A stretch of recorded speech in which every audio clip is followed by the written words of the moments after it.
Ah, New York, New York, the city that never sleeps, home of the world's biggest apple. I've never been. I don't know a lot about it, but I have seen it a lot in movies, and looks pretty cool. Or at least it used to. Something's changed.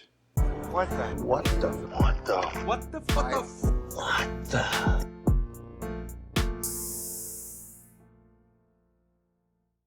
Hello, and welcome to What the Film. I'm your host, Nathaniel. Let's get into it.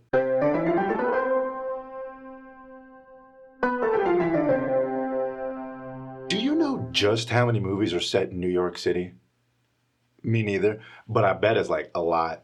You didn't expect me to count every movie set in New York, did you? I have a life outside of this. Probably. So many movies are set in New York that movies that can't afford to film in New York still try to fake it using some other city. I'm looking at you, Vancouver. But you can't fake New York. It's New York. Anyone who's seen Home Alone 2 knows what New York in the movies is supposed to look like, right? I mean, we all have a unified vision of what New York in movies looks like, right? This is one of those things we all agree on, like pizza is good, and war is bad, and pigeons are sexy. Not all pigeons, obviously we have standards, but most pigeons. The good ones. You know which ones I'm talking about. But no, we don't all picture the same New York when we talk about movies. Before the 90s, pigeons are also smart.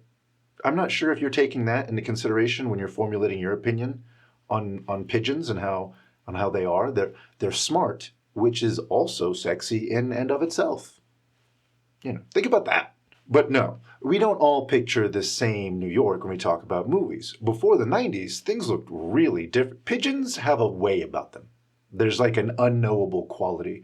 It's a magical something or other.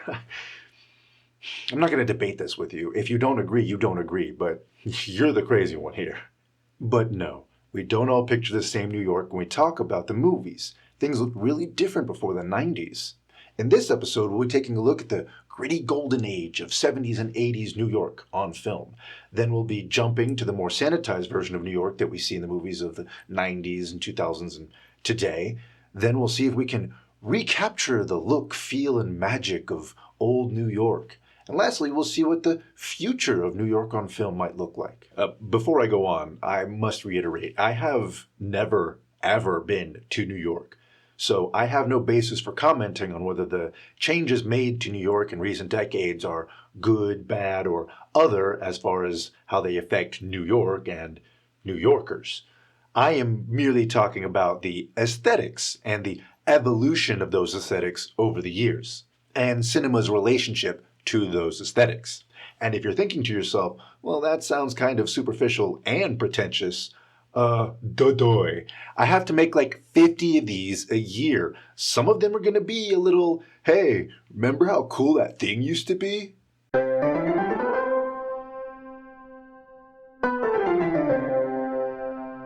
New York in the movies used to have a very specific look, a look that is kind of hard to describe. Gritty certainly fits the bill, but there's more to it than that.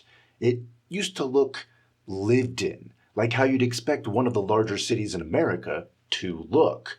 New York City that we used to see in movies looked like a place where shit happened. And as intimidating or scary as that might have sometimes been, it also just looked really cool. When you look at something like Taxi Driver, it's very clear that Martin Scorsese,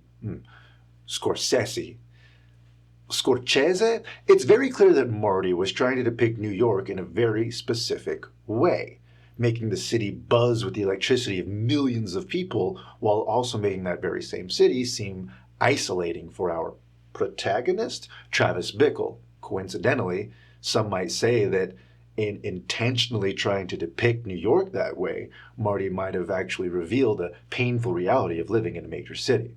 Regardless of that psychobabble, as a director, he went to great lengths to utilize and highlight the New York City aesthetic of that time, especially as it pertained to the nightlife. And the look doesn't just come from homeless people and graffiti, although to say that doesn't contribute in some way would be lying. Capturing big city living includes both the magic of skyscrapers and the painful reality of Wealth disparity. Really? That's what you miss seeing in film? Wealth disparity? That's dark. No, it's about authenticity. It's about bearing your all, flaws and all. There's an honesty to movies like Do the Right Thing, or Shaft, or even Trading Places.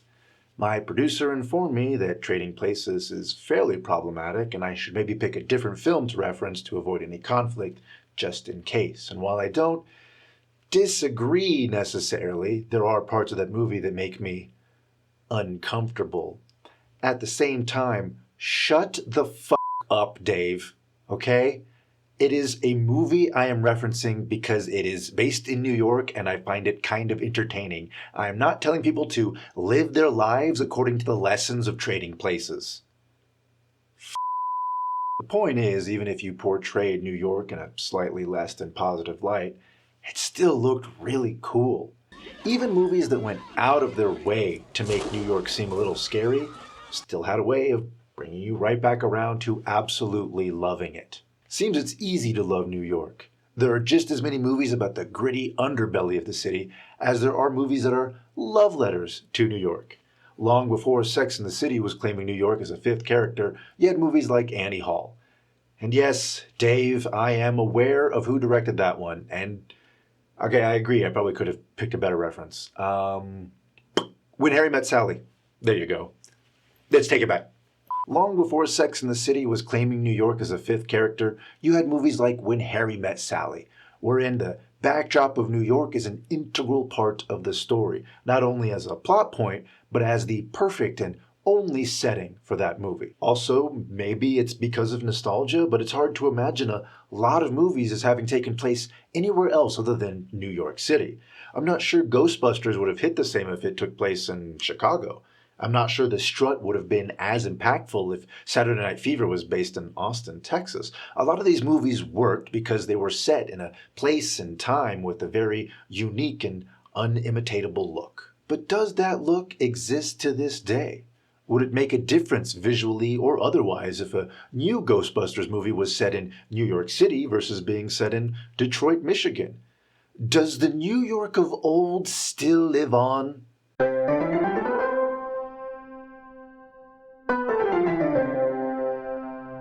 It's fair to say that if Old New York was a dog, Rudy Giuliani was the one that took that dog out behind a barn. I cannot speak to any of the effective changes that Giuliani claims to take credit for, but superficially he seems to have effected great change. From the early 90s to the early 2000s, New York underwent a major facelift, and I am kind of glossing over a certain dark time in New York because that would be a whole other essay unto itself. Anyway, as a result of this new look, the New York that we saw in movies became something completely different. Now you've got movies like You've Got Mail, a movie in which the story hinges on his big city business crushing her smaller store, and yet, even with New York being a central part of the story in more ways than one, it ends up not being a memorable part of the movie. And that is mostly in part because New York just doesn't film the same anymore.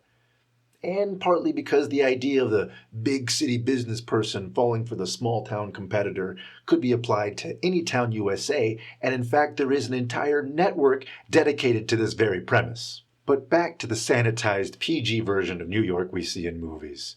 It's really easy to point to the passage of time and say, well, of course the city has changed, and I can't exactly argue with that. Time is a cruel, relentless motherfucker. If it ravages my face and body any harder, I might be forced to actually take care of myself. But while time may be a heartless bitch monster, it's more than just time that has changed New York. Look at a movie like The Devil Wears Prada, where again, one could argue that New York is a big part of the story, but again, feels kind of unnecessary. Like the value in New York is just that it's a great place to tell a small fish in a big pond story, which has nothing to do with the character of the city. It's as if New York has become so sanitized that it might have gained a more Disney store-friendly atmosphere, but at the cost of some of its uniqueness. I don't know, it's hard to put my finger on it, but something has just changed. Look at Ocean's 8. I bet you didn't know that that took place entirely in New York City. And that's because It didn't, but you believed me because who the hell knows what modern movies are set in New York aside from Marvel movies? And the worst part is, Ocean's 8 was set in New York, but it was so not a memorable part of the movie, you didn't know any better, despite the central plot revolving around stealing from the Met Gala. The modern New York is just so different when it comes to film. Before, when you thought of New York in the movies, you would think Goodfellas or Serpico. And now you think Night at the Museum. And when you put it like that, maybe that's not such a bad thing. But it's still crazy how different things are. Sometimes I wonder if modern cinema could ever even recapture the essence of old New York.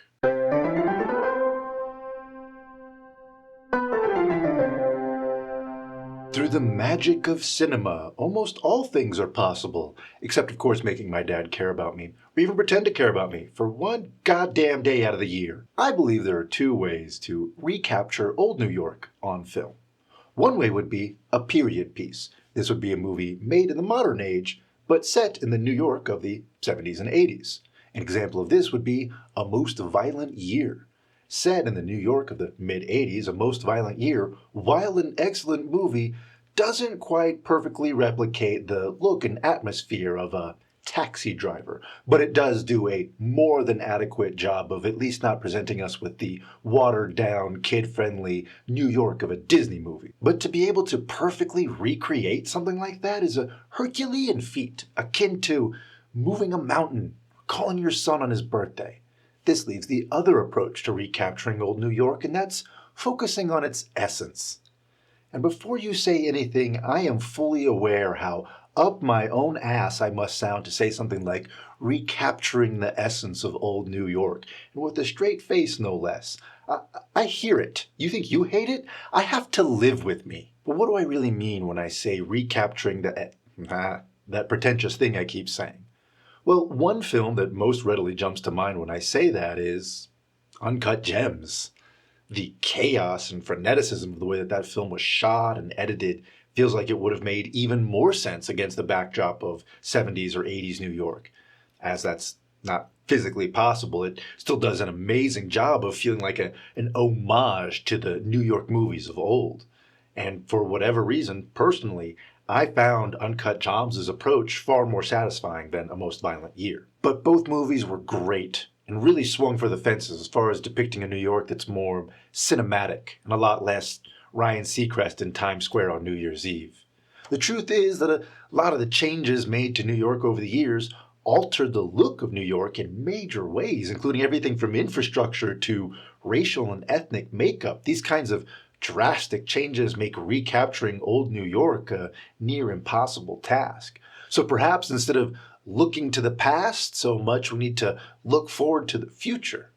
What does new New York look like in the movies?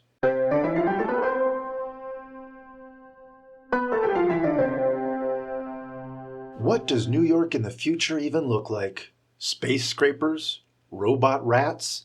Pizza by the slice from the original Sal's? I know that last one doesn't sound very futuristic, but what if I told you Sal was a clone? While my idea of future New York could use some refining, thankfully movies have already taken a crack at it and landed on ideas that are far less robot rat heavy. Most notably and most memorably, The Fifth Element. In this Luc Besson classic, future York is depicted as having succumbed to air pollution and as a result is built higher into the sky. It's very Jetsons. For those of you that weren't alive during the Kennedy assassination, Jetsons refers to The Jetsons, a Hanna-Barbera cartoon from the 60s and inexplicably the 80s as well. It was set in the year 2062, and the Jetsons lived in Orbit City, which was a city that reached so high into the sky it was essentially in low orbit. Now, the cartoon never made any references to why, but pollution seems like a pretty good bet. And if you think that sounds really alarmist, to be fair, it could also be because the polar ice caps melted and flooded all the major cities. So ha! Aside from The Fifth Element, there's also Minority Report, and yes, I know, my producer already informed me that Minority Report doesn't take place in future New York. It's actually future Washington, D.C., and I find that so hard to believe, but I'm assuming I'm just convinced otherwise because of that elaborate fire escape scene, but whatever. Thanks for ruining my fun yet again, Dave. You are the reason my name will end up on a red ball. The only other depiction of a futuristic New York I could come across was Megalopolis. And yes, I know that is technically a metropolis by the name of New Rome. But if I'm not supposed to infer New York City from metropolis by the name of New Rome, that feels like a filmmaker issue and not a me issue. Sadly, my memory and my research did not yield much by way of future New York in cinema. Perhaps I'm overlooking dozens of movies. I'm sure someone is screaming at their phone right now, "Escape from New York, you idiot!" But I'm looking for something a little less apocalyptic. I think the reality is there just aren't a lot of movies set in futuristic New York. That's just sad. Not only would future York make for fertile ground for all kinds of Gatsby-looking sci-fi thrillers, but perhaps using a futuristic New York as a setting more often might help usher in the new era of New York cinema and maybe move us away from the blue and gray version we have to tolerate just so that we can't tell when they're trying to pass off Canada as New York. What we really need is a director to take a retro-futuristic approach to depicting the city. Make something that blends the grit and grain of New York in the 70s and 80s with the neon and holograms of Tokyo in the future. Basically, someone should have made Blade Runner in New York. Blade Runner 2, Pig in the City. For whatever reason, there aren't a lot of future New York movies. But hopefully that changes soon. Personally, I'm really invested in what happens with these robot rats.